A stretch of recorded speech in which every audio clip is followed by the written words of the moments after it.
तो ओके, हम आज लेक्चर शुरू करते हैं अपना। तो आज हम करेंगे स्टार्ट हिमाचल की हिस्ट्री। ओवरव्यू मैंने आपको दे दिया। हम एंशिएंट पढ़ेंगे, एंशिएंट के अंदर हम ये सब पढ़ेंगे, ऋग्वेदास, प्री हिस्ट्री में क्या क्या चीजें थी आपकी, मेडिवल एंड मॉडर्न। तो स्टार्ट करते हैं हिस्ट्री ऑफ एचपी।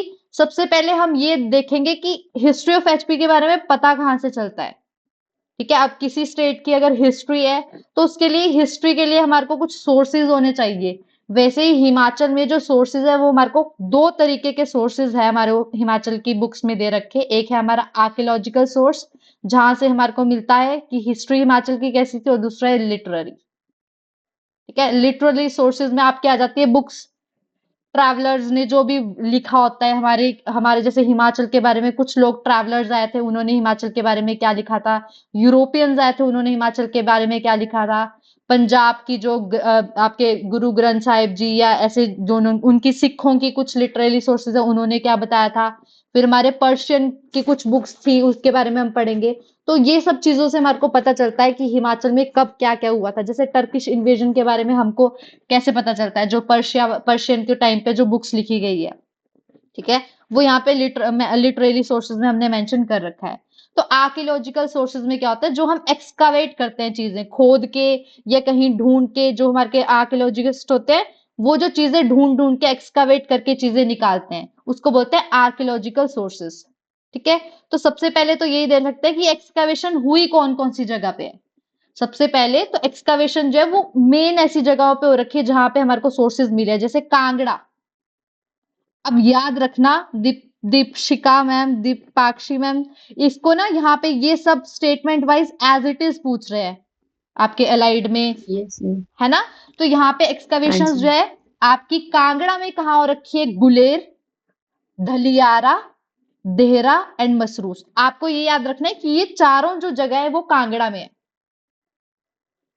ठीक है, तो कांगड़ा में आपकी एक्सकवेशंस कहाँ हो रखी है, गुलेर, धलियारा, देहरा एंड मसरूर। मसरूर टेम्पल भी आएगा, भी आर्ट एंड कल्चर में हम पढ़ेंगे मसरूर टेम्पल।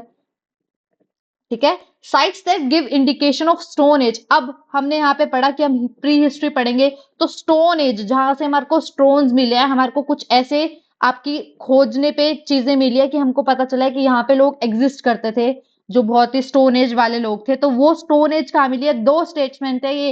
एक एक्सकावेशन हमारे को कहाँ मिली है, एक स्टोन एज कहाँ पे मिली है। स्टोन एज मिली है हमारे को ज्वालामुखी में, देहरा गोपीपुर एंड नूरपुर। ठीक है, और ये तीनों चीजें कहाँ है, कौन सी डिस्ट्रिक्ट में है हिमाचल की, मैम कांगड़ा डिस्ट्रिक्ट में। कांगड़ा। हाँ जी। तो ये डिस्ट्रिक्ट कांगड़ा में, तो स्टोन एज जहां पे स्टोन से रिलेटेड चीजें मिली है वो ज्वालामुखी है, देहरा गोपीपुर है, नूरपुर है। ये याद कर लो। अब मेरे को रुदाली मैम और शिवाती मैम बताएंगे, हमने हॉट स्प्रिंग में पढ़ा था ज्वालामुखी स्प्रिंग, ये कोल्ड थी कि हॉट थी। ज्वालामुखी मैम, हाँ जी। मैम ये हॉट थी। रुदाली मैम आप बताओ। ज्वालामुखी हॉट थी। मैम जे कोल्ड थी। कोल्ड नहीं थी, ये हॉट थी। अब मैं ऐसे ही पूछूंगी, जहां जहां मेरे को कोई टर्म दिखेगी जो मैं पढ़ा चुकी हूँ, वो यहाँ पे आप लोगों ने बताना है। ठीक है, तो कपूर मैम। दीक्षिती। हाँ, तो आपको भी ये मैं साथ साथ आप भी ऐसे नोट कर लो, या आप लोग आप बोल रहे हो कि आपने पढ़ रखा है। तो ज्वालामुखी जो एक आपकी स्प्रिंग है वो कांगड़ा में है, ज्वालामुखी टेम्पल से ही आप रिलेट कर सकते हो। तो वो स्प्रिंग जो है वो हॉट स्प्रिंग है। ये हिमाचल में हॉट और कोल्ड का यस मैम। कंसेप्ट आया है। ठीक है, ओके। तो ये यस मैम। आर्कियोलॉजिकल सोर्सेज मतलब एक्सकवेशन जहां पे खोजा गया, तो वो आपके कांगड़ा का यहाँ पे मेंशन्ड है। नेक्स्ट हम आते हैं क्वाइंस पे, कि क्वाइंस जो क्वाइंस थे वो कैसे कैसे हिमाचल में कहाँ कहाँ मिले। तो सबसे पहले तो ये भी इंपॉर्टेंट है, एलाइड में तो नहीं लेकिन कहीं कहीं जगह छोटे छोटे एग्जाम्स में ये पूछ लेते हैं कि इसकी स्टडी को क्या बोलते हैं, study of this, study of that. तो क्वाइंस की स्टडी को बोलते हैं न्यूमिस्मैटिक्स। न्यूमिस्मैटिक्स। ठीक है, तो हिमाचल में भी बहुत सारे कॉइन्स जो है वो मिले हैं। और कॉइन्स का मिलने का यहाँ पे मतलब ये है कि इंडिपेंडेंस आने तक, जब तक अंग्रेज यहाँ आए थे उससे पहले तक ना किसी ने इंपॉर्टेंस ही नहीं दी यहाँ पे। मतलब ब्रिटिशर्स के आने से पहले किसी ने इंपॉर्टेंस नहीं दी कॉइन से, कि हम कॉइन से हमारे हिमाचल की हिस्ट्री के बारे में पता लगा सकते हैं। ठीक है। तो सिर्फ जब इंडिपेंडेंस हुई उसके बाद जब ब्रिटिशर्स ने यहाँ के आके अपने वेदर देखा, उनको ये जगह पसंद आई, तब उनका ध्यान गया कि हम हिस्ट्री कलेक्ट करते हैं। ठीक है। तो it was only after independence consciousness towards the collection of coins awakened. और उसके बाद क्या हुआ, हिमाचल स्टेट म्यूजियम बना। क्लियर? हिमाचल स्टेट म्यूजियम बना। आई होप आप सबको पता होगा म्यूजियम किसको बोलते हैं।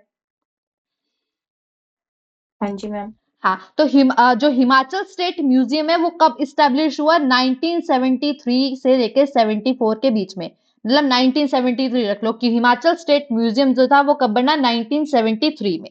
ओके, आफ्टर इंडिपेंडेंस जब ये बना 1973 में। ये इंपॉर्टेंट है, याद रख लेना डेट।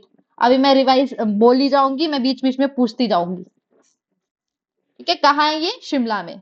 हिमाचल स्टेट म्यूजियम कहाँ है, शिमला में। और यहाँ पे जो अट्रैक्शन थी कॉइन्स की, सबसे पहले अट्रैक्शन किसकी गई थी, नाम है डॉक्टर वीसी ओहरी। मतलब यही जो थे जिन्होंने सबसे पहले कॉइन्स के बारे में इकट्ठा करना शुरू किया, कॉइन्स से जो है हिस्ट्री डिटेल में डिस्कस करनी शुरू की। ठीक है। तो ये लाइन तो बहुत ज्यादा इंपॉर्टेंट है कि क्यूरेटर कौन थे जिन्होंने कॉइन्स के बारे में, जिनकी अट्रैक्शन सबसे पहले गई, वो थे वीसी ओहरी।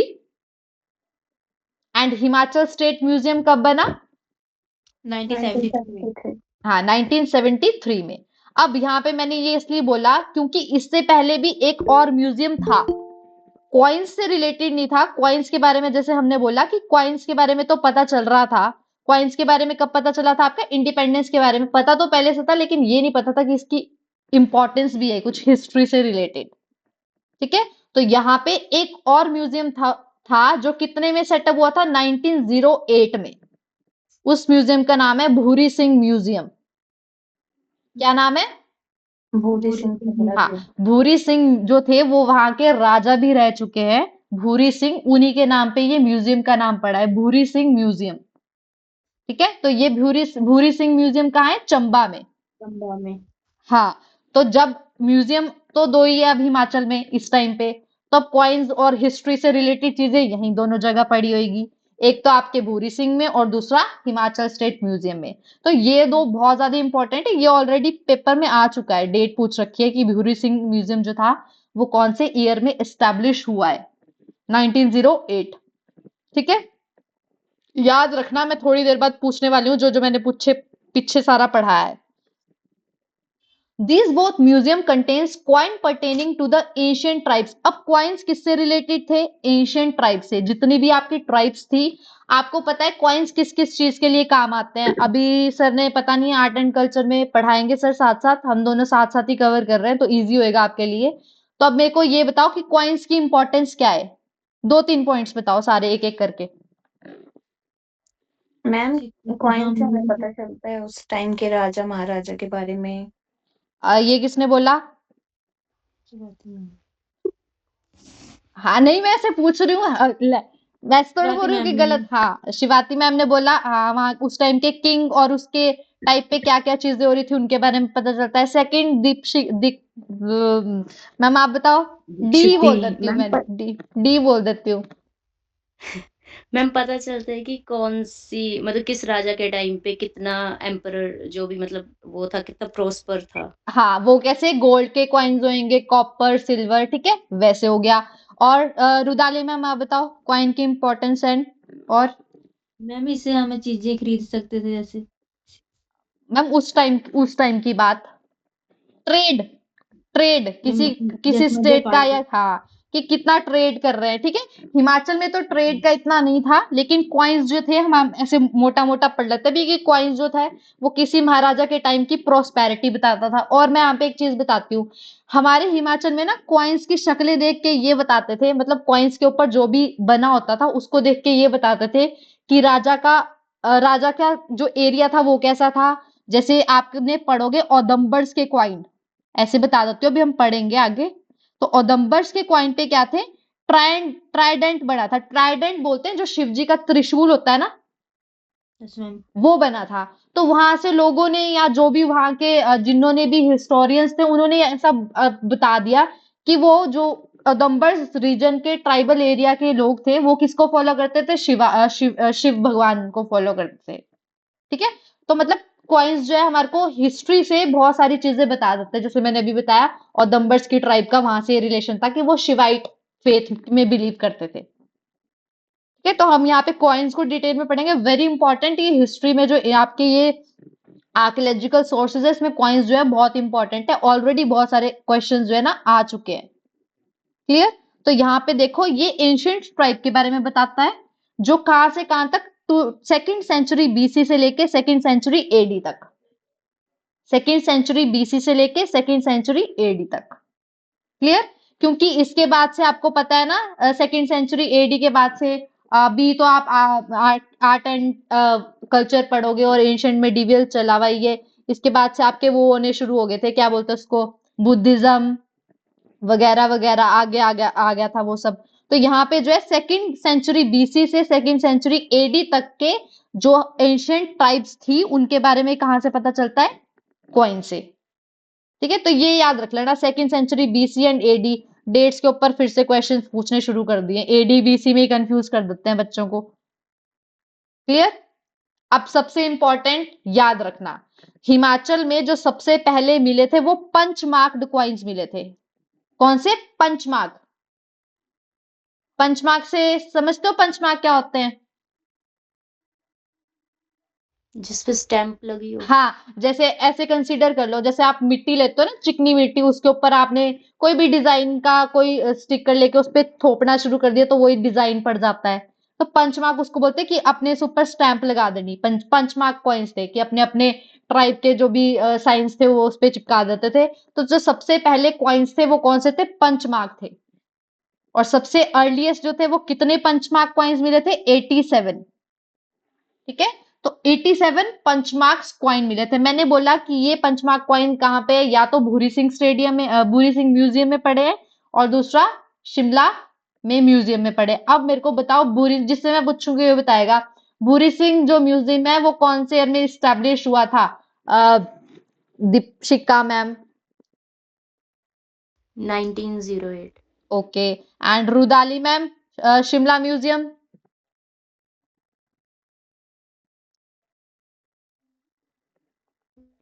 23 में 1970। 3 में ओके, 1973।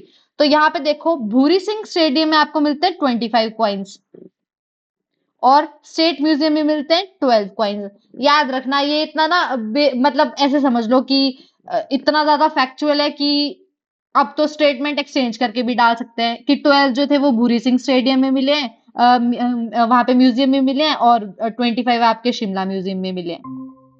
ठीक है, तो ये याद रखना, स्टेटमेंट फैक्चुअल बहुत ज्यादा जरूरी है। तो ये तो बिल्कुल एग्जैक्ट के एग्जैक्ट याद कर लो। उसके 25 जो है वो भूरी सिंह म्यूजियम में मिले हैं, और 12 जो है वो आपके शिमला म्यूजियम में मिले हैं। अब ये याद रखो, कहाँ कहाँ मिले हैं? अर्की से। अर्की कौन सी उसमें आता है डिस्ट्रिक्ट में? अभी हेलो मैम, एक बार फिर से ऊपर से बता दो। अच्छा, ओके।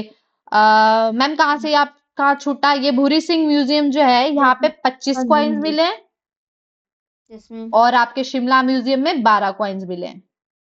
Okay ma'am. क्लियर? तो आपका यस मैम। ये कहाँ कहाँ मिले हैं वो हम देख रहे हैं अभी। तो अर्की जो है वो कौन सी डिस्ट्रिक्ट में पड़ता है? मैम शिमला में। नो, सोलन में। सोलन में। सोलन में। ठीक है, अर्की जो है वो सोलन में। 21 कॉइन्स फ्रॉम अपोलोडस। अब यहाँ पे इंपॉर्टेंट है, ध्यान से समझना। 21 कॉइन्स जो है वो कहाँ से मिलते हैं? अपोलोडोटस। और ये कहाँ से मिलते हैं? हमीरपुर में एक विलेज है टप्पा मेवा। ठीक है, तो ये अर्की के आगे कॉमा है, और हमीरपुर की टप्पा मेवा करके एक विलेज है। याद कर लो, ये विलेज का है हमीरपुर। स्टेटमेंट चेंज होके आ जाएगी, हमीरपुर की जगह कुछ और दे देंगे। और अपोलोडोटस क्या थे? ये ग्रीक के किंग थे, एक ग्रीक। ठीक है, अब मैं क्यों बोल रही हूँ ध्यान से समझना, आगे बताती हूँ। तो अर्की में मिले हैं, हमीरपुर में मिले हैं।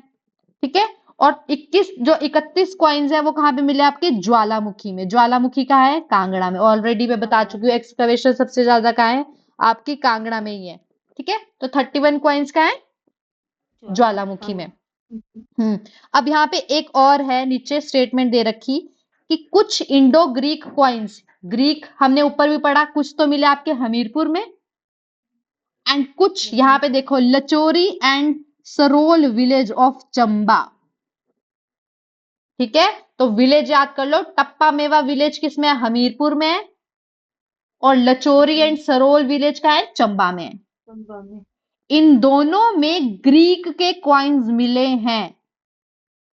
कांगड़ा आएगा तो नहीं करना, और कोई अर्की आएगा तो नहीं करना। ग्रीक के कॉइन्स जो आपके मेंशन्ड है बुक्स में वो यही मिले। इंडो ग्रेको बैक्टीरियल पेनेट्रेशन थी, वो कहाँ हुई है? सिर्फ हमीरपुर और चंबा में। समझे? ठीक है, ऐसे तो यहाँ पे ऊपर लिख रखा है कि अर्की में भी मिले, ज्वालामुखी में भी लिखे है, लेकिन ये लाइन इंपॉर्टेंट है स्टेटमेंट वाइज पेपर के लिए कि इंडो ग्रीक की जो पेनिट्रेशन थी वो कौन कौन सी डिस्ट्रिक्ट में थी हमारी? हमीरपुर और चंबा में। हाँ, हमीरपुर में कौन सी विलेज थी? टप्पा नवा टप्पा नेवा टप्पा मेवा। मेवा मैम। हाँ, टप्पा मेवा। ओके। और चंबा में कौन सी थी? लचोरी और सोरल। सरोल। करोल। ठीक है, साथ साथ बोल सकते हो आप लोग, जब मैं ऐसे पूछ रही हूँ कोई दिक्कत नहीं। ठीक है, तो यहाँ पे नेक्स्ट टाइम यही है कि कॉइन्स जो थे वो सबसे ज्यादा कौन से थे आपके? पंचमार्क। पंचमार्क। पंचम। Most of the coins found are punchmark. ठीक है, अब यहाँ पे एक चीज दे रखी है कि 1st सेंचुरी एडी में जो कुल्लू में सबसे पहले कॉइन्स मिले, earliest coins found in Kullu were issued by Virayasha king. King का नाम क्या था? वीरायश। 1st सेंचुरी एडी में जो कुल्लू में सबसे अर्लीस्ट कॉइन्स मिले हैं वो कौन से हैं? कि कौन से किंग ने इशू किए? वीरायश किंग। ये ऑलरेडी एग्जाम में, हाँ ये एग्जाम में आ चुका है। अब ध्यान से सुनो, यहाँ पे 1 सेंचुरी एडी, एडी बीसी नहीं, एडी, ये याद रखना। ठीक है, ये मेरे को ऐसा लगता है कि जब मैंने जब एग्जाम दिया था तो ये क्वेश्चन आया था और वहां पे बीसी लिख रखा था। करेक्ट और इनकरेक्ट स्टेटमेंट वाला क्वेश्चन था, तो मैं मेंशन कर रही हूँ कि एडी बीसी बहुत ज्यादा ध्यान रखना, सिर्फ हिस्ट्री वाले चैप्टर में। ठीक है, तो अर्लीस्ट कॉइन जो थे वो कुल्लू में कहां पे मिले? 1st सेंचुरी एडी में मिले। कौन से रूलर किंग ने इशू किए थे? वीरायश। ठीक है, अब यहाँ पे इलॉजीज मिली है 2। अब इलॉजीज क्या होती है? इलॉजीज आप पढ़ोगे, प्रशस्तिस होती है। ये क्या होता है? आपने सुना होगा पृथ्वीराज चौहान या कुछ ने ऐसे स्तंभ बनाए हुए थे, अकबर मतलब जो किंग थे वो क्या है, हाँ वो बड़े बड़े पिलर्स बनाते थे, उनके बारे में, अपने बारे में लिख देते थे। ठीक है, या कुछ अपनी स्टेट के बारे में कुछ अच्छा लिख देते थे। तो जब भी ऐसे पिलर्स या बड़ी बड़ी चीजों पे कुछ लिख के अपने कंट्री या अपनी टेरिटरी के बारे में कुछ बताना, या आप कुछ बताना चाहते हो कि धर्म के बारे में, उनको बोलते हैं इलॉजीज। तो 2 इलॉजीज थी, वो आपका कांगड़ा में मिली थी। कहाँ मिली थी? कांगड़ा में। और उन इलॉजीज पे 2 इंसान के नाम मेंशन थे। एक तो नाम मेंशन था राजा का नाम था जयाचंद्रा, किंग जयाचंद्रा। क्या नाम था? जयाचंद्रा ऑफ त्रिगार्ता। पढ़ेंगे हम त्रिगार्ता अब। और उसके साथ लोकल चीफ, वहां का कोई लोकल चीफ था, उसका नाम था लक्ष्मणा। ठीक है, तो 2 इलॉजीज मिली है। कहां मिली है? कांगड़ा में मिली है, जिसमें किंग का नाम था जयाचंद्रा मेंशन और लोकल चीफ का नाम था लक्ष्मणा मेंशन। ठीक है, ऐसी हिस्ट्री कंपाइल की गई है, आदि आर्कियोलॉजिकल सोर्सेस से निकाली है। आदि आपको पता है ना, पुरोहित जो पंडित होते हैं, कुल के पंडित होते हैं, वो क्या करते हैं?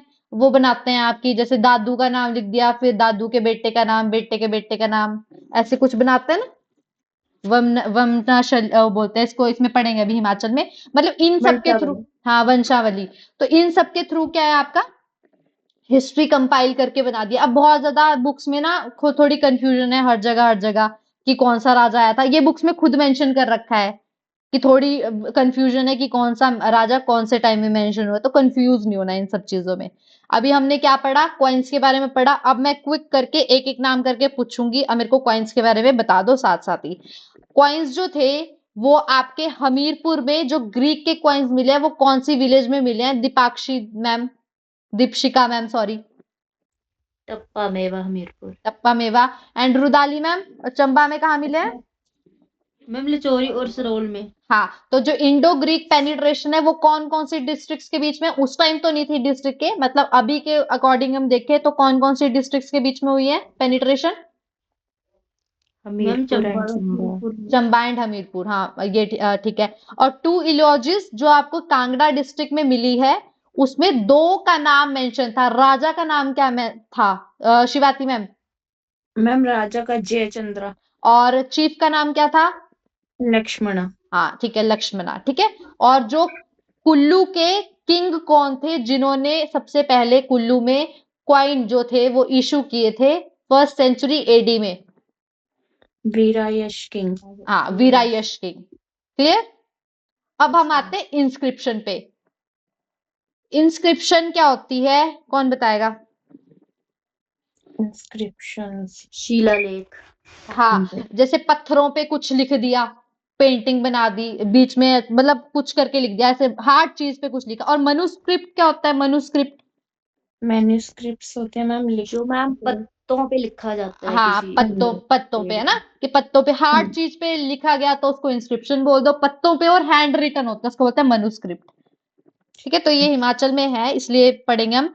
तो सबसे पहले जो अर्लीस्ट इंस्क्रिप्शन मिले है, ये क्वेश्चन एलाइड में भी आ चुका है, एचएस में तो 3 बार रिपीट हो चुका है। या तो इसमें ये पूछ लेते हैं कि कौन सी इंस्क्रिप्शन थी, कहाँ पे मिली, कुछ भी करके पूछ लेते हैं। तो सबसे पहली इंस्क्रिप्शन जो मिली है हिमाचल में वो कहाँ मिली है? कांगड़ा में। जगह कौन सी है? पथियार एंड कनिहारा। कौन सी जगह है? पठियार। कनिहारा। कनिहारा। तो earliest inscriptions have been found in Pathiyar and Kanihara in Kangra. अब नेक्स्ट है Sopur from hill cave inscription. अब यहाँ पे ये हिल केव इंस्क्रिप्शन लिखा हुआ है ना, ये ध्यान से सुन लो। हिल केव मतलब पहाड़ियों के अंदर जो गुफा है वहां से मिली है। तो अब मैं ये इसलिए बोल रही हूँ क्योंकि पिछले साल क्वेश्चन आया था कि जो इंस्क्रिप्शन पथियारा और कनियारा में मिली है वो कौन सी है, रॉक बेस्ड है या कैसी है, हिल बेस्ड है, ऐसे करके पूछा था। तो ये तो रॉक बेस्ड है ऊपर वाली। और जो सोपुर मिली है वो कैसी है? हिल केव इंस्क्रिप्शन है, गुफाओं के अंदर। और ये सोपुर कहाँ है आपका? हार्ड कोटी। हार्ड कोटी मंदिर कहाँ है? शिमला में मैम। शिमला में हाँ, तो ये सोपुर जो है इंस्क्रिप्शन कहाँ से मिली आपकी? हार्ड कोटी से। हार्डकोर। ठीक है, नेक्स्ट आ रहा है सलानू एंड मैंगलोर। सलानू एंड मैंगलोर कहाँ पे आपका? मंडी में। तो यहां से भी इंस्क्रिप्शन मिली है। क्लियर? और लास्ट है यहाँ पे निर्मंड। ये क्वेश्चन 3 या 4 बारी आ चुका है एग्जाम्स में। Nirmand copper plate. निर्मंड में एक प्लेट मिली है, किसकी है? कॉपर की। कौन से ईयर में, मतलब कौन सी सेंचुरी में बनी, इशू हुई है, मतलब मिली है? कौन से सेंचुरी की थी ये? 7th century AD. कौन सी? 7th century AD. एडी, हाँ एडी ध्यान रखना, ये क्वेश्चन आ रखा है मेरे ख्याल से, वहां पे भी बीसी या एडी करके इनकरेक्ट पूछ रखा था। इशूड बाय, किसने इशू की है? महासमानता समुद्र सेन। किसने इशू की है? महासामुद्र समुद्र सेन। समुद्र ये सेन। निर्मंड है कहाँ है? कौन सी तहसील में पड़ता है? निर्मंड तहसील कहाँ पे है? कुल्लू। कुल्लू। ठीक है, कुल्लू में। तो निर्मंड कॉपर प्लेट जो है वो 17th सेंचुरी एडी में हमको इशू की गई है। किसने की थी? महासमानता समुद्र सेन। क्लियर? अब है स्टोन इंस्क्रिप्शन। स्टोन इंस्क्रिप्शन, अब पत्थरों पे जो थी, सबसे ज्यादा स्टोन इंस्क्रिप्शन हमको कहाँ मिली है? चंबा में। और कितनी मिली है? 36। अभी तक क्वेश्चन ये है कि हाईएस्ट कहाँ मिली है। अब क्वेश्चन ऐसे आ सकता है, नंबर बता दो, कुछ भी आ सकता है, फैक्चुअल है तो याद कर लो कि सबसे ज्यादा स्टोन इंस्क्रिप्शन आपको कहां से मिली है? चंबा से। और कितनी मिली है इन नंबर? 36। ठीक है, अब यहां पे मैंने लिख रखा है डोनेटिव। अब जो आपकी इंस्क्रिप्शन जो होती थी, या तो वो कोई आपको दान देता था, मतलब उस टाइम पे, ठीक है, किसी ने दे दी, या फिर अपने बारे में वो अपने बारे में लिख के रख देते थे वहां पे। ठीक है, तो यहाँ पे जो आपकी स्टोन इंस्क्रिप्शन चंबा में मिली है वो कैसी है? डोनेटिव इन कैरेक्टर है, ये याद कर लो। क्या है? डोनेटिव इन कैरेक्टर। डोनेट की गई थी, मतलब किसी ने आज जैसे बाहर से कोई ट्रैवलर आया, मैं एग्जांपल दे रही हूँ, यहाँ पे तो मेरे को यहाँ पे मेंशन नहीं है कि किसने डोनेट की थी या क्या थी, पर जैसे कोई ट्रैवलर आया उसने कुछ लिख के दे दिया तो ऐसा समझ लो कि डोनेटिव थी। और यहाँ पे ये बहुत इंपॉर्टेंट है, शारदा एंड टंकरी स्क्रिप्ट में लिखी गई है, ये भी आ रखा है क्वेश्चन कि जो स्टोन इंस्क्रिप्शन आपको चंबा में मिली है वो कौन सी स्क्रिप्ट में लिख रखी है, शारदा एंड टंकरी, टांकरी टंकरी जैसे मर्जी प्रोनाउंस कर लो, मर्जी आपकी है, ठीक है। ठीक है। अब ये इसलिए बोल रही हूँ क्योंकि आगे जब आप ट्राइब्स पढ़ोगे आपको मिलेगी ब्राह्मणी स्क्रिप्ट, खरोष्टी स्क्रिप्ट, शारदा, टांकरी, तो ये ही कंफ्यूजन होती है और यही एग्जाम्स में पूछ लेते हैं कि कौन सी स्क्रिप्ट में लिखी है। तो शारदा एंड टंकरी स्क्रिप्ट जो थी वो किसकी थी, स्टोन की, ठीक है। स्टोन इंस्क्रिप्शन जो चंबा से मिली है, शारदा एंड, स्क्रिप्ट का मतलब समझते हो, स्क्रिप्ट क्या होती है? लिपि। लिपि मैम। हाँ ठीक है, मतलब तरीका लिखने का, जैसे भी होता है, ठीक है। तो अब ये भूरी सिंह म्यूजियम में पड़े हैं, ये जो सारे स्टोन इंस्क्रिप्शन है ये कहाँ है आपके, अभी इनका हाउस कहाँ है, भूरी सिंह म्यूजियम में ये पड़े हैं। क्लियर? Yes ma'am. ठीक है। अच्छा, ठीक है, ये हो गया। अब है लिटरेरी सोर्सेज। अब वही लिटरेरी सोर्सेज बहुत ज्यादा इंपॉर्टेंट है, ऑलरेडी बहुत बारी एग्जाम में आ चुके हैं और ये पूछते हैं बार बार, क्योंकि ये याद करना मुश्किल होता है, कुछ ना कुछ कंफ्यूजन करके क्रिएट करके वो पूछ ही लेते हैं, ठीक है। तो ऐसा नहीं है कि रिपीट नहीं होते क्वेश्चंस रिपीट होते हैं, पर वो तरीका चेंज कर देते हैं, incorrect correct, both the correct पूछ लेंगे कि इनमें से 3 सही है, पता नहीं है कौन सी सही है, पर नीचे क्वेश्चन में डाल देंगे कि 3 आर करेक्ट, 2 आर करेक्ट, तो मतलब पैटर्न चेंज कर देते हैं, क्वेश्चंस वही होते हैं। तो लिटरेरी सोर्सेज जो होते हैं वो होते हैं किसी ने किसके बारे में क्या क्या लिखा है। तो सबसे पहले हम देखेंगे पर्शियन सोर्स। पर्शिया जो है किताबें हैं उनमें क्या क्या कहाँ कहाँ से सोर्स है। अब देखो 1 2 3 4, ठीक है। तारीखे यामिनी जो बुक है वो किसने लिखी है, अल उतबी, ऑलरेडी आस्क्ड आ चुका है। तारीखे यामिनी किसने लिखी है, अल उतबी, ठीक है। अब मैं यामिनी उतबी तारीखे यामिनी, मैंने इसके लिए ट्रिक याद की थी यार अपने लिए, मेरे को ना अब ध्यान नहीं आ रही, मैंने तो ट्रिक्स के थ्रू याद किया था ये।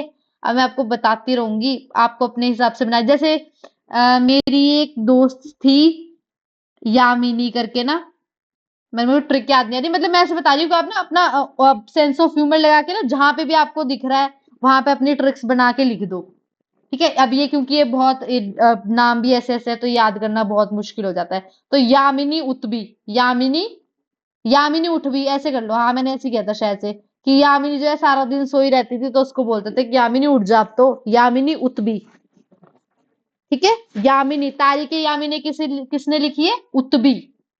और ईयर याद कर लो, इंपॉर्टेंट है ईयर, कौन से ईयर में, 1020 एडी, ठीक है। एडी याद कर लेना, एडी, बार बार बोल रही हूँ मैं, एडीबीसी, बस ये देख लेना, ठीक है, ये एडी। हबीबस सियार किसने लिखी है, खावंद मीर, हबीबस सियार खावंद मीर, ठीक है। मैंने इसको ऐसे याद किया था, मीर सिया, ये ना मूवीज देखते होंगे अगर आप, कई कई जगह ना ऐसे पाकिस्तानी में आ जाता है कि सिया बोलते हैं वहां पे ना पाकिस्तान में, मीर सिया करके मैंने याद किया था, मीर सिया। थोड़ा सा भी याद करोगे ना, क्योंकि सारे कोई भी रिलेट नहीं हो रहा, जैसे यामिनी उठबी तो यामिनी उठबी हो गया, मीर सिया, मीर सियार। खावंद मीर ने कौन सी लिखी है, हबीबस सियार। गुलशन ए इब्राहिम और तारिके फरिश्ता, तारिके फरिश्ता तो याद करने की जरूरत नहीं है, फरिश्ता से याद रख लो, फरिश्ता। और गुलशन, गुलशन हो गया फरिश्ता, ठीक है। गुलशन एक फरिश्ता था, ऐसे करके कुछ भी करके याद कर लो। मतलब ये है कि जब हम ट्रिक्स के थ्रू याद करते हैं तो हमारे को थोड़ा बहुत याद रहता है, या जब पेपर में हम देखते हैं ना कि ऐसा कुछ क्वेश्चन आ रखा है तो एकदम से याद आता है कि हाँ हमने ऐसा कुछ पढ़ा था, ठीक है। तो यामिनी क्या हो गया, यामिनी उठ भी, बड़ी देर से सो रही है तो यामिनी उठ जा, यामिनी उठ भी। मीर सिया, हबीबस सियार खावंद मीर। नेक्स्ट आ गया आपका गुलशन ए इब्राहिम फरिश्ता। गुलशन एक फरिश्ता है, गुलशन एक फरिश्ता है। क्लियर? Yes ma'am. ठीक है, थोड़ा बहुत रिलेट कर लो। आपको ऐसे भी लग रहा है कि मैम क्या बता रहे हैं ये, पर जैसे मैंने याद की हुई, आप अपने हिसाब से अपने सेंस ऑफ ह्यूमर से कुछ भी बना सकते हो। मैं ऐसे फैक्ट चीज बता रही हूँ कि ऐसे याद कर सकते हैं इसको। नेक्स्ट ये तुगलक के टाइम पे बदरचच, ये याद करने की जरूरत नहीं क्योंकि बुक का नाम जो है वो ऑथर से रिलेट करता है, बस याद कर लो तुगलक। तुगलक डायनेस्टी के टाइम पे थे ये बदरचच। ठीक है, अब यहाँ पे हुआ क्या है, जब आपकी नगरकोट की इन्वेजन हुई थी, आप पढ़ेंगे हम पढ़ेंगे कि नगरकोट की में जो थे वो इन्वेजन हुई थी, मूर्तियां ऐसे वो मतलब इन्वेड कर गए थे वो लोग, उन्होंने सब कुछ तहस नहस कर दिया था। तो ये ना कॉन्ट्राडिक्टरी है, ये अभी तक पता ही नहीं है कि किया था कि नहीं किया था। अब हम यही पढ़ रहे हैं कि किया था या नहीं किया था, हमको खुद कहाँ से पता चल रहा है? हिस्ट्री से पता चल रहा है, बुक से पता चल रहा है। तो किसी बुक्स में तो लिख रखा है कि इन्वेजन हुई थी, किसी ने बोल रखा है नहीं हुई थी। ठीक है, तो आपको बलोखरा या जो भी आप बुक्स पढ़ते हो सारी जगह पे ये मेंशन्ड है, तो बहुत कंफ्यूजिंग है। तो एक सोर्स ले लो, बस उसी को ऊपर चलते चलते रहो। तो जैसे यहाँ पे जायुद्दीन बरानी करके एक इंसान थे, उन्होंने जो था ये रेफर किया है कि नगरकोट की इन्वेजन हुई थी किसके टाइम पे? मोहम्मद बिन तुगलक। मैं इसलिए बोल रही हूँ क्योंकि नीचे फिरोज शाह तुगलक है, दो अलग अलग स्टेटमेंट है, इसको कंफ्यूज नहीं करना है। जियाउद्दीन बरानी ने कहा था कि नगरकोट की इन्वेजन हुई थी, किसने की थी? मोहम्मद बिन तुगलक। ठीक है, क्लियर? हाँ जी मैम। ठीक है, जियाउद्दीन बरानी, मोहम्मद बिन तुगलक ने नगरकोट की इन्वेजन की थी, ये बरानी ने बोला था। अब आगे किस किसने बोला था कि नगरकोट की इन्वेजन फिरोज शाह तुगलक ने भी की थी? आगे जाके पहले तो मोहम्मद बिन तुगलक ने की, उसके बाद फिरोज शाह तुगलक ने भी की। कई कई जगह ये कॉन्ट्राडिक्टरी होते, नहीं नहीं मोहम्मद बिन तुगलक ने तो की नहीं थी, फिरोज शाह ने की थी। तो जो जाउद्दीन बरानी थे उन्होंने बोला था मोहम्मद बिन तुगलक ने की। अब यहाँ पे मेंशन्ड है कि किस किसने बोला था कि फिरोज शाह ने की थी। तारीके फिरोज शाही, तारीके फिरोज शाही, बरानी एंड अफीफ, इन्होंने बोला था कि क्या नगरकोट की इन्वेजन किसने की थी? फिरोज शाह ने। हाँ, फिरोज शाह ने। अब तारीखे फिरोज शाही किसने लिखी थी? बरानी एंड अफीफ। हाँ, बरानी। और गुलशने फरिश्ता, फरिश्ते। फरिश्ता गुलशन इब्राहिम। इब्राहिम, गुलशने फरिश्ता नहीं, इब्राहिम फरिश्ता। ठीक है, फरिश्ता। गुलशन फरिश्ता। और यामिनी तो यामिनी वाली तारीखे यामिनी उत्वी। उत्वी ने। उत्बी। ठीक है, हाँ बस थोड़ा थोड़ा रिवाइज करोगे जितना ऐसे याद रहेगा। कल हम फिर जब स्टार्ट करेंगे क्लास उससे पहले रिवाइज करेंगे, जितना ज्यादा रिवाइज करोगे उतना ज्यादा याद रहेगा, क्योंकि हिमाचल एक महीना पढ़ी, एक महीना छोड़ी, बस तीसरे महीने भूल गई। हिस्ट्री तो भूल ही जाती है अगर आपको ज्योग्राफी याद भी रह जाए। क्लियर? तो तारीख फरिश्ता, फरिश्ता जो था उन्होंने बोला कि फिरोज शाह ने की। हाँ फिरोज शाह जो फिरोज शाह था उसने क्या किया था? नगरकोट की इन्वेजन की थी। अब यहां से याद रख लेना क्योंकि मैच द फॉलोइंग में यही पूछ सकते हैं कि तारीख फिरोज शाही किसने लिखी थी? बरानी एंड अफीफ। ठीक है, अब ताजुके जहांगीर, ये जहांगीर ने खुद लिखी है। अब यहाँ पे एक चीज देखो, एक होती है बायोग्राफी, एक होती है ऑटोबायोग्राफी। बायोग्राफी और ऑटोबायोग्राफी में क्या डिफरेंस है? मैम बायोग्राफी कोई दूसरा बंदा लिखता है उसकी जीवनी के बारे में, जीवन के बारे में, और ठीक है, ऑटोबायोग्राफी जब खुद खुद अपने लिखता बारे है। में लिखता है। तो ये जो तुजु के जहांगीर है ये ऑटोबायोग्राफी है, जहांगीर ने खुद लिखी थी। ठीक है, ऐसे ही बता रही हूँ। तो इसमें दे नहीं रखा, पर ये जहांगीर ने खुद लिखी थी आपकी, जहांगीर ताजुके जहांगीरी। ये याद कर लो, इन तीनों ने बोला था कि जो फिरोज शाह था उसने नगरकोट की इन्वेजन की थी, और जाउद्दीन बरानी ने बोला था कि मोहम्मद बिन तुगलक ने भी नगरकोट की इन्वेजन की थी। अब यहाँ पे देखो, मौसी उल उमरा शहनवाज खान, एक और थी मोसीर उल उमरा, ये किसने लिखी थी? शहनवाज खान। ठीक है, ये मैंने ऐसे याद किया था कि शहनाज मौसी की उम्र हो गई है। ठीक है, शहनाज मौसी की उम्र हो गई है। मौसीर उर उमरा Shahnawaz Khan. Clear? Yes ma'am. ये कोई भी ना आपस में मिल नहीं रहा, तो वही मैं बोल रही हूँ कि अगर ट्रिक याद होगी तो आपको पता होगा। मीर मीर वाली ट्रिक मैंने क्या बताई थी, और नाम भी बता दो मेरे को, बुक का नाम क्या था? खावंद मीर ने कौन सी बुक लिखी थी? मैम मीर सफर बोला था आपने, मीर सियार, मीर सियाह बोला था, सियार। मीर सियाह, हाँ मीर हबीबस सियार, सियार। Yes ma'am. हाँ, थोड़ा सा भी याद रहेगा, मीर सियार। ठीक है, तो ये जो थी मीर सियार, ये बुक लिखी थी मीर सियार, सॉरी, खावंद मीर ने क्या लिखी थी? हबीबस सियार। तो ये सियार। पर्शियन वाले बहुत इंपॉर्टेंट है, मैच द फॉलोइंग पूछते ही पूछते हैं। कुछ नहीं मिलता उनको तो मैच द फॉलोइंग में पूछ देंगे, या डाल देंगे कि ऊपर से 2 वाले इनकरेक्ट है, 3 इनकरेक्ट है, 2 करेक्ट है, कुछ भी करके वो पूछ लेते हैं। तो आई होप कि थोड़ा सा ये पर्शियन वाला याद हुआ होगा, जितना ज्यादा रिवाइज करोगे उतना ज्यादा याद रहेगा। ठीक है, अब यहाँ पे इंपॉर्टेंट है और बहुत ज्यादा इंपॉर्टेंट है। मंगोल इन्वेजन भी हुई थी, आमिर तैमूर करके थे, तैमूर जो था उसने आपकी इन्वेजन की थी आप अपने इंडिया पे।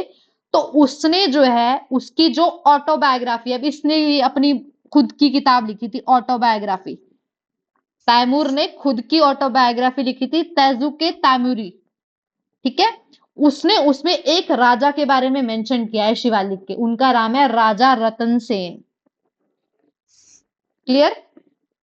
तो ये याद रखना है, मंगोल के जो इन्वेडर थे उन्होंने अपनी ऑटोबायोग्राफी में कौन से राजा के बारे में मेंशन किया है? राजा रतन सेन, जो कि कहां? शिवालिक हिल्स के थे। ये मेंशन नहीं है, बस ऐसे शिवालिक हिल्स लिख रखा है। अब ना, ये पर्शिया में 3 बुक्स और आ गई यहाँ पे, इसलिए बोल रही हूँ क्योंकि 10, मेरे ख्याल से 10-11 तो आपकी पर्शिया की होगी। तो अब देखो, वाकियत ए मुश्ताक किसने लिखी है? रजीकुल्ला मुश्ताक।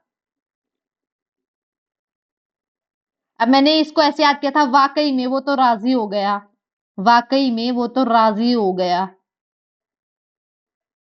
वाकई ए मुश्ताक, रिजाकुल्ला मुश्ताक, वैसे तो मुश्ताक लिख ही रखा है यहाँ पे। ठीक है, अकबरनामा और आईने अकबरी, ये तो पता ही होता है, आप लोग करोगे भी, अभी सर आपको पढ़ा रहे होंगे एंशिएंट मेडिवल में, जब भी आएगा आपका ये मुगल डायनेस्टी की। अकबरनामा और आईने अकबरी किसने लिखी थी?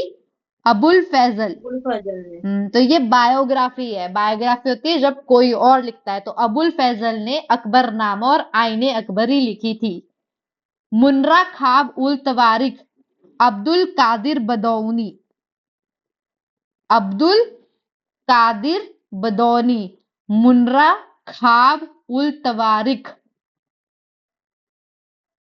ठीक है, अब्दुल खाब, अब्दुल खाब, अब्दुल को मतलब कुछ भी बना लो यार, थोड़ा सा एक, बस एक रह गया, मुन्रा खाब उल तवारिक अब्दुल कादिर बदौनी। अब मैं पूछ रही हूँ एक एक करके, क्योंकि आगे पढ़ने का तभी फायदा है, थोड़ा सा भी अगर पिछला याद रहे तो। खाली जगह। ठीक है, अब मैं जिससे पूछूंगी वो बताएगा। ठीक है, यामिनी, तारिके यामिनी किसने लिखी है? रुदाली मैम। मैम कौन सी तारीख है? जामनी। हाँ जी, उल उत्बी। अल उल उतबी। उत्बी ने। उतबी। और कौन से ईयर में लिखी थी? मैम 1020 AD में। 1029 एडी। मैम 29 था। 29 था, हाँ जी, 1029 ही था शायद से। बताओ बताओ बाकी। हाँ, 20, सॉरी 1020। यस ठीक है, मैम। नेक्स्ट आ जाओ। खाली जगह। ठीक है, अ, शहन शहनाज से कौन सी ट्रिक थी, थोड़ी बताओ, किसी को याद है तो। मैम शहनाज एक तो की नाम उम्र इतने होगी। खतरनाक। हाँ, शहनाज की उम्र हो गई, शहनाज मौसी की उम्र होगी तो मौसिर उल उमरा। या देखो, मौसिर उल उमरा Shahnawaz Khan. Clear? Yes ma'am. ठीक है, अब ऑटोबायोग्राफी, तैमूर ने अपनी ऑटोबायोग्राफी में कौन से राजा के बारे में मेंशन किया था? दीपशिका मैम। रतन सेन। अब ठीक बोला? दीपशिका, दीक्षिती। दीपशिती, दीपशिकी है यस मैम। भगवान, खतरनाक नाम, पता नहीं मेरे से ही प्रोनाउंस नहीं हो रहा। ठीक है, चलो किसी से कोई भी नहीं। नहीं होते। हाँ, ये थोड़ा श वाला ना थोड़ा सा अलग सा ही हो गया बीच में। चलो कोई नहीं, 3-4 दिन में हो जाएगा। संस्कृत में, अब संस्कृत भी, ये संस्कृत वाले आपके एंशिएंट मेडिवल पर्सपेक्टिव से भी इम्पोर्टेंट है। वैसे ना ये सारे एंशिएंट मेडिवल पर्सपेक्टिव से भी इम्पोर्टेंट है। आप इसको चाहे एंशिएंट मेडिवल एज अ इंडिया की उससे देख लो, ठीक है, ये सारी मेंशन्ड ही है, तो ये हिमाचल में भी आ गई। तो अब संस्कृत जो है, संस्कृत में आपकी बुक्स जो है वो पनीनी ने कौन सी लिखी है? अष्टाध्यायी। एक और है गणापथा, ठीक है, ये हम पढ़ेंगे अभी, मैं यही बता देती हूँ, आगे भी पढ़ेंगे। गणापथा करके ये भी पनीनी ने लिखी है, ये हिमाचल में है इसलिए बता रही हूँ। ऐसे तो उसने बहुत सारी लिखी थी, पर जो हिमाचल में मैंने एक और बुक देखी है वो इसकी गणापथा। अष्टाध्यायी पनीनी। कालिदास ने लिखी है रघुवंशम, ठीक है, कालिदास रघुवंशम। विशाखा दत्ता ने लिखी है देवी चंद्र गुप्तम और मुद्राक्षसा। ये ना as it is question Himachal में आ रखा है और सिंपल ऐसे ही दे रखी है स्टेटमेंट ना, ऊपर नीचे कर दी होगी, मैच द फॉलोइंग करके बोला है या बोल रखा है कि इनकरेक्ट करेक्ट, मतलब आगे पीछे कर दिया ये। कल्हाना ने लिखी थी रचता रंगिनी, ठीक है। ये सारी जब आप एंशिएंट मेडिवल पढ़ोगे ना वहां पे भी सर करवा देंगे, वहां पे भी है ये, हर उसमें है ये। तो ये 4 है। कालिदासा ने लिखी थी आपकी रघुवंशम, पनीनी ने अष्टाध्यायी, और दूसरी बुक का नाम क्या बताया मैंने? गणपथा। हाँ, गणापथा। विशाख दत्ता ने लिखी है देवी चंद्र गुप्तम और मुद्राक्षसा। और एक था कल्हाना ने लिखी है रजता रंगिनी, राजतरंगिनी, यार जैसे मर्जी प्रोनाउंस करो, ठीक है, राजतरंगिनी। अब वो विशाखा दत्त, ये भी, ये पता नहीं कौन सा मैंने एग्जाम दिया था, उसमें मुद्राक्षसा करके आई थी। वो कौन सा एग्जाम था वो, अभी पीछे जैसे हुआ था, सिर्फ एक ही पोस्ट के लिए हुआ था, एक ही पोस्ट थी, एक्सटेंशन ऑफिसर, पता नहीं किसका था, नहीं पता नहीं जिसका भी था, उसमें ये क्वेश्चन आ रखा था कि मुद्राक्ष शायद वो किसने लिखी थी, ठीक है। तो अब खालसा, अब आ गया हमारे सिखों की जो बुक्स है उसमें भी हिमाचल का मेंशन है, ठीक है, क्योंकि आपको पता है हम आज जब पढ़ेंगे हम सिख का रिलेशन, सिखों का रिलेशन गुरु गोबिंद सिंह इन सब जी ने, क्या बोलते हैं, अर्जन देव जी, इन सब ने, आपको आनंदपुर साहिब जो था, ये बिलासपुर, आनंदपुर साहिब विजिट किया है किसी ने? आनंदपुर साहिब, हाँ जी मैम। है ना। तो वो जो जमीन है वो हिमाचल बिलासपुर से रिलेटेड है, वो बिलासपुर के राजा ने सिखों को, उनको गुरु जी उनको दी थी, अब अर्जन देव जी पता नहीं हर भी, ठीक है। तो अब यहाँ पे देखो, तो सिखों की जो बुक्स है वहां पे भी कुछ कुछ मेंशन है। तो गुर शोभा,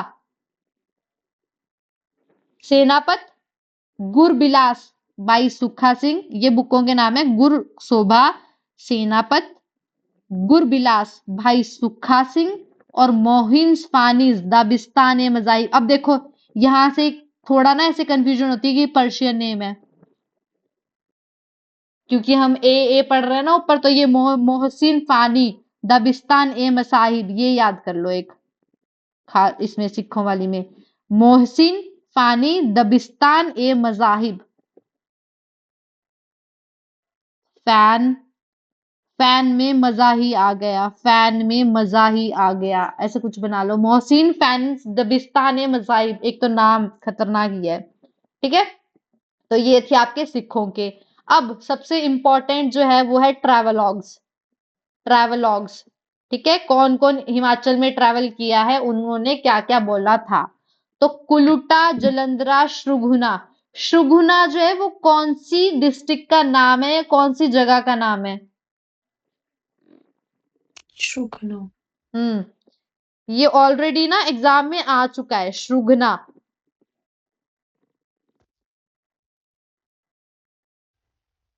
शिमला या सिरमौर में से कोई?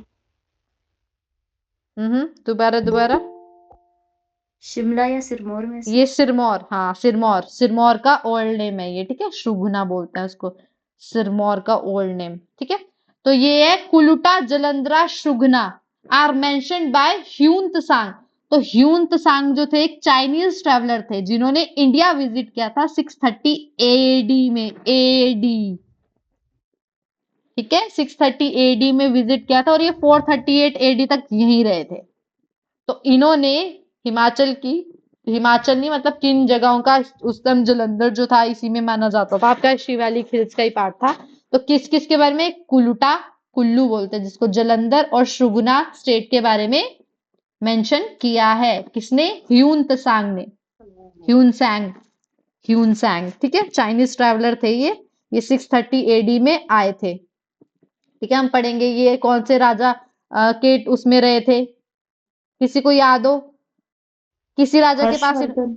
नहीं नहीं नहीं, किसी राजा के पास इन्होंने स्टे किया था, ये नाम है शायद से, उतीतू, उतीतो, उतीतू, यस मैम, है ना, उतीतू, उतीतू। हाँ। Yes ma'am. हाँ, तो ये थोड़ा थोड़ा ऐसे पढ़ेंगे हम आगे, ऐसा कुछ नहीं है, पर अब मतलब जहां पे भी कुछ याद आएगा तो वहीं पे मैं आपको बोल दूंगी। देखो अब यूरोपियन ट्रैवलर, अभी चाइनीज ट्रैवलर भी आए, यूरोपियन ट्रैवलर भी। अब ये कई कई बुक्स में तो आधे आधे मेंशन्ड है ही नहीं है, और एक बार क्रोनोलॉजी पूछ रखी हुई थी कि पहले कौन आया था बाद में कौन आया था, ठीक है।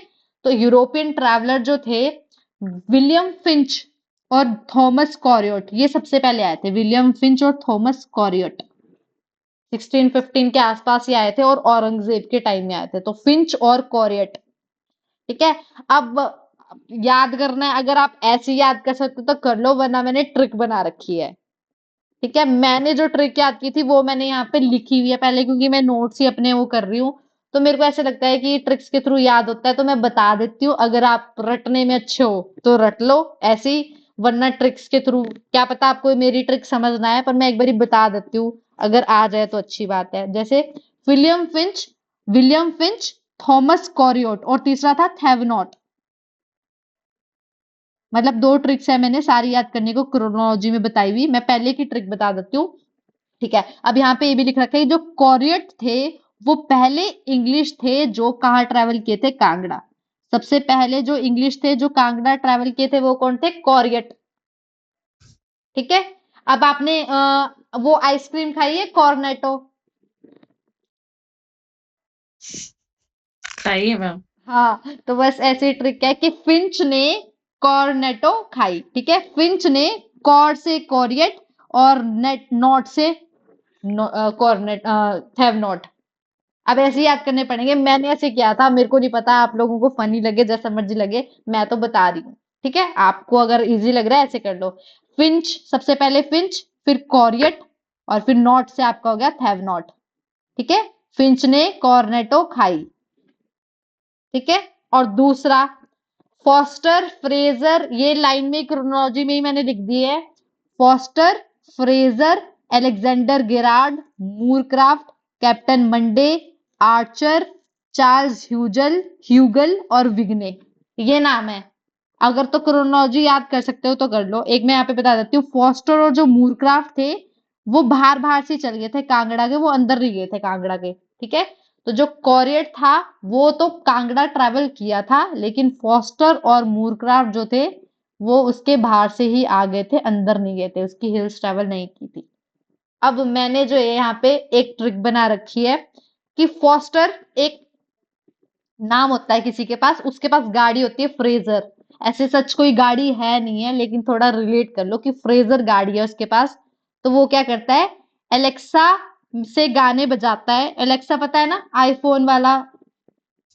हाँ जी। हाँ, तो फॉस्टर फ्रेजर में एलेक्सा से गाने बजाकर गेड़ी लगाता, और कहाँ जाता है, क्राफ्ट मेले में। क्राफ्ट मेला पता ही होगा सबको, है ना, क्राफ्ट के मेले लगते हैं हर डिस्ट्रिक्ट में, हिमाचल की गवर्नमेंट लगाती है, ये आप लोगों को पता है।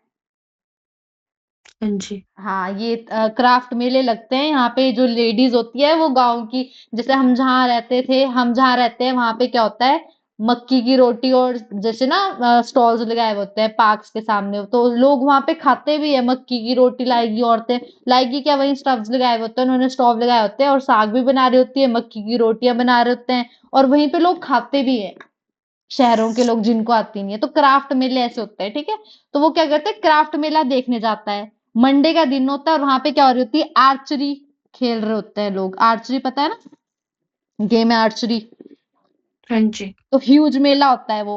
अब मैंने ट्रिक बनाई है, रट लो, लिख लो, अगर आपको, आप ऐसे ही रट सकते हो नेम्स लाइन वाइज, तो वो तो सबसे वेल एंड गुड है, अगर रट रहे हो तो। फॉस्टर फ्रेजर में बैठकर एलेक्सा में गाने लगाता है और गेड़ी मारता है, एलेक्सा और गेरार्ड इकट्ठे ही है, एलेक्सा में गाने बजाकर गेड़ी मारता है, जाता कहाँ है? क्राफ्ट मेला देखने, मंडे को। वहां पे आर्चरी भी मिलती है और ह्यूज मेला होता है।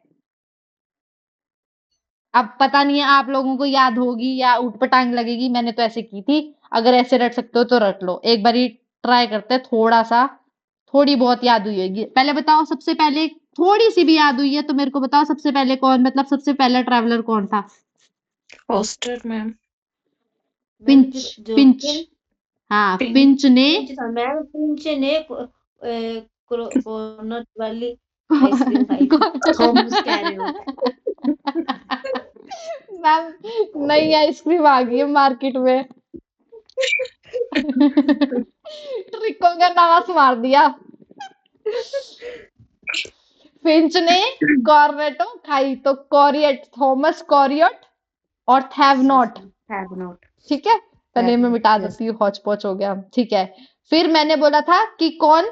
फॉस्टर फ्रेजर में बैठ के, है ना, एलेक्सा फॉस्टर फ्रेजर में बैठ के एलेक्सा में गाने लगा के गेड़ी मारता है। एलेक्सा ही याद कर लो, गेड़ी वाला रहने दो, चलो छोड़ो। एलेक्सा में गाने बजाता है, जाता कहाँ है? क्राफ्ट मेला देखने। क्राफ्ट। हाँ, जो कहाँ होता है? मंडे को। क्योंकि अब ईयर नहीं भी याद करोगे ना, अगर यहाँ पे ईयर नहीं याद करोगे तो जब आप जब हम हिस्ट्री पढ़ेंगे ना डिस्ट्रिक्ट की, वहां पे आपको मिल जाएंगे। जैसे ये मूरक्राफ्ट 1820-22 में ट्रैवल किए थे, तो अभी सिर्फ क्रोनोलॉजी याद कर लो। इजी इजी करते हैं, बाकी आगे आराम आराम से याद हो जाएगा। ठीक है, अगर ईयर नहीं भी याद करनी है, सिर्फ क्रोनोलॉजी याद कर लो।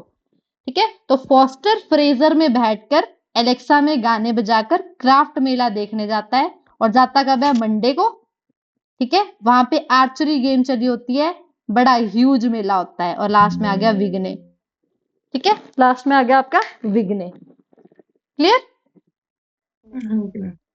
अब पता क्या, जब आपकी क्लास खत्म हो जाएगी ना, एक बारी सोने से पहले इसको थोड़ा सा अपने आप दिमाग में याद करने की कोशिश करना कि ऐसी कुछ ट्रिक पड़ेगी। एक दिन अजीब लगेगा, दूसरे दिन अजीब लगेगा, तीसरे दिन रट जाएगी। जैसे पासिस रट गया, मेरे को तो रट गया है। रुदाली मैम, शिवाती मैम, आपको पता नहीं। आपके पढ़ाते पढ़ाते मैंने पहले तो अपने ऐसे ही रटे हुए थे, लेकिन अब तो मेरे को वो ट्रिक्स भी याद हो गई है। ठीक है, तो सबसे बेस्ट तरीका है हिमाचल पढ़ने का। अब मैंने ना कल ये पूछने हैं सारे, और ऐसे लाइन में ही पूछने हैं। क्लियर? अब ये देख लेते हैं, वंशावली कर लेते हैं आज कंप्लीट ना, फिर उसके बाद सिविलाइजेशन, और कल हम ट्राइब्स स्टार्ट करेंगे। ट्राइब्स जो ये जनपदास वगैरह, ट्राइब नहीं सॉरी, जनपदास जो थे, त्रिगारता और ये वंशावली, वही जो मैंने आपको बताया था, राजाओं के नाम और उन्होंने कब से कब तक राज किया था। ये वो जो उस टाइम पे पुरोहित होते थे ना, कुल पुरोहित पंडित, वो लिख लिख के चले जाते थे। ठीक है, तो उन्होंने जैसे वो कुंडलियां नहीं बनाई होती है, इसका पापे, इसका दादू ये, इसका बेटा ये, तो वो सारी रह गई है, अभी तक भी होती है, हमारे भी एंसेस्टर्स की होती है। ठीक है, तो वंशावली सबसे इंपॉर्टेंट सोर्स तो यही है। जो क्रोनोलॉजी आपको दिखने को मिलती है हिमाचल में, वो यहीं से मिलती है। क्लियर? तो ये वंशावली में ऐसा कुछ नहीं है, यहाँ पे सिर्फ दे रखा है कि एक सोर्स ये भी है। आप जब हिस्ट्री पढ़ोगे डिस्ट्रिक्ट की, तो वहां पे आप जो क्रोनोलॉजी पढ़ोगे ना राजाओं की, वो यहीं से वंशावली से ही मिली है। किसका बेटा ये, आगे ये, जैसे बीच बीच में तो कई राजा मिसिंग भी है, सीधे आगे पहुंचा दिया उन्होंने, 10-10 20-20 साल आगे। तो जो राजा मिस हो गया वो उन्होंने छोड़ दिया है। तो वंशावली भी आपका एक सोर्स है। अब इम्पोर्टेंट ये है, और ये इम्पोर्टेंट इसलिए बोल रही हूँ कि ये ऑलरेडी एग्जाम में आ रखा है, तो रिपीट क्वेश्चन होते हैं, ऐसा कुछ नहीं है। तो जो ये है, ये यहाँ पे दे रखा है कि 2011 में HP language art and culture academy, 2011 में HP language art and culture academy ने एक मनुस्क्रिप्ट ढूंढी, उनको एक मनुस्क्रिप्ट मिली, जो कितने साल पुरानी थी? 600 साल पुरानी। मिली कहाँ? स्पीति वैली में। पूरा का पूरा ये क्वेश्चन आ रखा है। पिछले से पिछले साल ये क्वेश्चन आया था, और अलग पेपर में ये क्वेश्चन आया था कि वो जो स्क्रिप्ट मिली थी वो कौन सी स्क्रिप्ट थी? भोती। ठीक है, तो 2011 में HP language art and culture academy को 600 साल पुरानी एक मनुस्क्रिप्ट मिली। कहां पे? आपकी स्पीति विलेज में, वैली में, स्पीति वैली में। ठीक है, अच्छा रुदाली मैम, लाहौल एंड स्पीति को कौन सा पास सेपरेट करता है? और स्पीति नदी कहाँ से निकलती है? दोनों ही क्वेश्चन हो गए। मैम कुंजुम पास हाँ हाँ हाँ ठीक है, अब ठीक बोला, शुक्र है। ठीक है, तो ये एक क्वेश्चन ये हो गया। और इसकी जो स्क्रिप्ट थी वो जो ये मनुस्क्रिप्ट मिली है, कौन सी स्क्रिप्ट में लिखी हुई थी? भोती। बोती भोती। अभी तक हमने 3 स्क्रिप्टें पढ़ ली। अब मेरे को तीनों के नाम बताओ। एक थी आपकी शारदा। एक मैम शारदा थी, एक टंकरी, हाँ, एक टंकरी। और अब पढ़ी भोती। अब मेरे को बताओ, शारदा और टंकरी कहाँ पढ़ी थी? Deepshikha ma'am ma'am. चंबा हाँ, चंबा में कहाँ पढ़ी मैम थी? पढ़ी किसमें थी? कॉइन्स हाँ हाँ, कॉइन्स में stone inscription. Stone inscription stone inscription जो थी चंबा में कितनी मिली? 36। और वो जो स्टोन इंस्क्रिप्शन थी वो 36 किसमें थी आपकी? शारदा एंड टंकरी। और अब यहाँ पे है भोती स्क्रिप्ट। अभी हम पढ़ेंगे आपकी खरोष्टी, और भी है बहुत सारी है अभी इसमें ना। तो भोती, अभी याद रखना, भोती स्क्रिप्ट। और एक और मिली है, अभी तक ये एग्जाम में आ नहीं रखा है। अगर जो मैंने दिया उसके अलावा भी कोई एग्जाम में आ रखा है तो पता नहीं। पर अभी एक और है कि एक और मनुस्क्रिप्ट मिली है जो किसमें? गोल्डन वर्ड में लिखी है। और कहाँ मिली है? थलोग विलेज इन लाहौल। कहाँ पे? थलोग विलेज है कहाँ पे? लाहौल में, वहां पे मिली है। क्लियर? अब जल्दी जल्दी मेरे को बताओ, लाहौल और हमीरपुर में आपकी इंडो ग्रीक जो है उसकी पेनिट्रेशन क्वाइंस की हुई है। लाहौल की बताएंगे शिवाती मैम, और आपकी हमीरपुर की बताएंगे दीपशिका। दीप, जो भी नाम है मैम, सॉरी मेरे से तो टप्पा मेवा हाँ, हमीरपुर में हुई है। टप्पा मेवा में हाँ, टप्पा मेवा। और लाहौल में शिवाती मैम। लाहौर नहीं था, चंबा था। हाँ सॉरी, चंबा में। चंबा में मैंने चोरी हाँ हाँ हाँ ठीक है ठीक है। सरोल लचौरी और बाकी तो उनकी क्लास कट गई, वो चले गए हैं। शिवाती मैम। हाँ जी चलो आप ही बता दो फिर। मैम लचोरी और सरोल। हाँ, लचौरी और सरोल। क्लियर हुआ? Yes ma'am. अच्छा, यस मैम। ये तो थी आपकी क्लास आज की। अब मेरे को पता है, जब मैंने भी कभी की थी प्रिपरेशन स्टार्ट, जब हमने पढ़ा था तब हमको लगता था हाय हम कैसे याद करेंगे। पर जब आप प्रो हो जाते हो ना किसी चीज को पढ़ने में, और एक टाइम ऐसा आता है कि नहीं यार अब तो इतना पढ़ लिया है, सब आता है। पर लगता है कि सब आता है जब हम देखते हैं, पर जब हम किताब बंद करेंगे, क्वेश्चंस हमारे सामने आएंगे, इकट्ठे इकट्ठे क्वेश्चंस आ जाएंगे, हम कंफ्यूज हो जाते हैं। ठीक है, तो मैं वही बोल रही हूँ, मैंने ट्रिक्स के थ्रू याद किया है। मैं आपको भी यही बोलूंगी कि आप भी ट्रिक्स के थ्रू याद करें। अगर मेरी नहीं समझ आ रही तो अपना थोड़ा सा, आपके कौन सा कोई नोट्स पढ़ रहा है, अपने आप कोई मजेदार हंसी वाली जो मन कर रहा है वैसे ट्रिक्स बनाओ। बस याद होना चाहिए, क्या फर्क पड़ रहा है। क्लियर? समझ आया? Yes ma'am. Yes ma'am. अब 9:30, यस बिल्कुल एग्जैक्ट 9:30 क्लास में आ जाना है। क्योंकि मैं पहले मतलब मैं तो लिंक भेज दूंगी। 9:30 से आके 10 मिनट तक हम, 10 या 5 मिनट तक हम आज का रिवाइज करेंगे, क्योंकि ये रिवाइज करने से ही आएगा जितना आएगा। ठीक है, ठीक है मैम। और फिर उसके बाद हम आगे पढ़ेंगे। मैं बता देती हूँ कल क्या क्या पढ़ना है, अगर किसी को पहले से थोड़ा ऐसे रीड मार के आना है तो वो आ सकता है। ठीक है, हमने करनी है जनपदास शुरू। पहले मैं बता दूंगी कि हिस्ट्री क्या क्या है, कोलारियंस कैसे, कोलारियंस जो थी वो रेस जो थी, उससे कैसे हमारे जो आपके जो यहाँ के ओरिजिनल जो लोग रह रहे थे वो कोलारियंस ट्राइब से आए थे, है ना, वेस्टर्न एरिया से। फिर हम पढ़ेंगे कि आर्यंस जब आए थे तो आर्यंस भागों में आए थे, पहले आर्यंस आए, फिर खासास आए, फिर लेटर आर्यंस आए। वैसे जैसे आपका है ना ऋग्वेदा, फिर लेटर वैदिक पीरियड, ये लेटर आर्यंस आए थे इसमें। तो ये पढ़ेंगे हम सिविलाइजेशन वाले उसमें टॉपिक में। ये अर्लीस्ट इनहेबिटेंट्स कौन कौन यहाँ पे रहते थे, कौन कौन से बाहर माइग्रेट होके आए थे, ये क्वेश्चन आ रखे हैं, तीनों ही पूछ रखे हैं। तीनों रेसिस कौन कौन सी माइग्रेट हुई थी। ठीक है, फिर यहाँ पे कुछ ऋषियों के नाम है, ये ऑलरेडी एग्जाम में सीधे डायरेक्ट आ रखा है। तो जनपदास हम कल शुरू करेंगे। बड़े हैं तो टाइम लगेगा 1-2 दिन। औदंबरास, त्रिगारतास, ठीक है, 3-4 है, तो इसको करेंगे हम आराम से। पर आज की क्लास सारे रिवाइज करके आएंगे। Okay ma'am.